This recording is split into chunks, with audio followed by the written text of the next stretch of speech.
नमस्कार दर्शक बंधु मु शिव प्रसाद टेच इन ओडिया चैनल को आपण मानक स्वागत। कौन रही आज पाणीपाग खबर आसन से विषय जानिबा। यदि प्रथम थर पर आम चैनल को विजिट करथिबे तारे आम चैनल को सब्सक्राइब करि नियंतु, जा फल प्रत्येक दिन पाणीपाग खबर आपण सर्वप्रथमे जानि परिबे। 22 जिले में प्रबल वर्षार संभावना। 24 घंटा पर 22 जिला को येलो अलर्ट जारी करा जायछि। उत्तर उपकूल में हेब अति प्रबल वर्षा। गतकाली उत्तर पूर्व बंगोपसागर एक यार पार्श्ववर्ती अंचल सृष्टि होईछि एक लघुचाप क्षेत्र।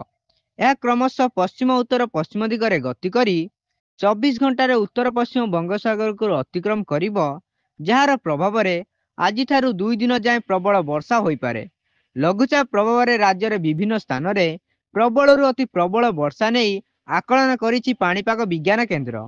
किछि स्थान में मध्यम धरण वर्षा मध्य होई पारे। बिजुली घड़घड़ी सांगू 30 रु 40 किमी बेगर पवन मध्य बोई पारे।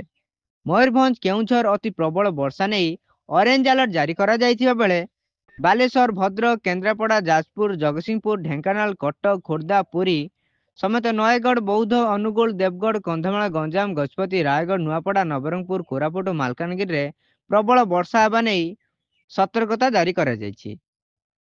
आज दिन तमाम वर्षा हेब। सुंदरगढ़ संबलपुर मध्य अति प्रबल वर्षा नहीं ऑरेंज अलर्ट सह पश्चिम आभ्यंतरीण और दक्षिण में प्रबल वर्षा हेब।